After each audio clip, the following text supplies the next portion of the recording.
નમસ્કાર દર્શક મિત્રો, લોકસત્તા શોમાં આપનું સ્વાગત છે। વિપક્ષ નેતા રાહુલ ગાંધી ક્યારેક વાળંદની દુકાન પર, ક્યારેક શ્રમિકો સાથે તો ક્યારેક ખેડૂતોની સાથે જોવા મળતા હોય છે। રાહુલ ગાંધી આવા મહેનતકશ લોકોને મળીને તેમને જે મુશ્કેલીઓ પડી રહી છે, તેઓ જે ચેલેન્જનો સામનો કરી રહ્યા છે તેને સમજવાનો પ્રયાસ કરતા હોય છે, જેના અનેક વિડીયો પણ અવારનવાર સોશિયલ મીડિયા પર વાયરલ થતા રહે છે। ત્યારે હવે આવામાં આવો જ તેમનો વધુ એક વિડીયો સોશિયલ મીડિયા પર સામે આવ્યો છે, જેમાં તે કરિયાણાની દુકાન પર જોવા મળી રહ્યા છે, જ્યાં તેમણે કરિયાણાનો સામાન પણ વેચ્યો હતો। આ વિડીયો ખુદ વિપક્ષ નેતા રાહુલ ગાંધીએ તેમના સોશિયલ મીડિયા પર શેર કર્યો છે। રાહુલ ગાંધીએ કરિયાણાના સ્ટોરમાં પહોંચીને ગ્રાહકો તેમજ દુકાનદારોની વ્યથા સમજવાનો પ્રયાસ કર્યો હતો।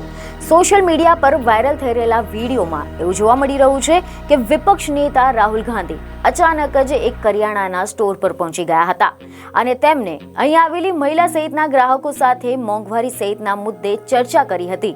એટલું જ નહીં, તેમણે તો કરિયાણા સ્ટોરની અંદરથી ગ્રાહકોને જે માંગે તે કેચઅપ, બિસ્કિટ તેમજ ચોકલેટ પણ આપ્યા હતા। રાહુલ ગાંધીએ આ મુલાકાત બાદ સોશિયલ મીડિયા પર પોસ્ટ કરીને આ મુલાકાત અંગે લખ્યું કે મધ્યમ વર્ગ જ્યાં ખરીદી કરવા આવે છે તેમની વ્યથા મેં જાણી। ક્વિક કોમર્સના કારણે કરિયાણા સ્ટોરના વેપારીઓને ઘણી બધી અસર થઈ છે। હજારો સ્ટોર બંધ કરવા પડ્યા છે, તે પણ ખૂબ જ ચિંતાજનક બાબત છે।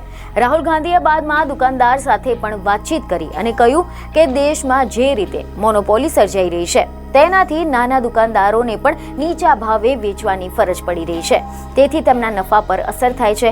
અને એટલું જ નહીં, જે નવી જીએસટી સિસ્ટમ આવી છે તે તો વેટ કરતા પર 4 ગણો ટેક્સ વસૂલે છે તેવી પણ ફરિયાદ કરાઈ હતી। આવા સમયે આપણે આ બંને વચ્ચે બેલેન્સ બનાવવાની જરૂર છે। એવી સિસ્ટમ વિકસાવવી પડશે કે જે ટેકનોલોજી અને ઇનોવેશનને પણ પ્રેરણા આપે।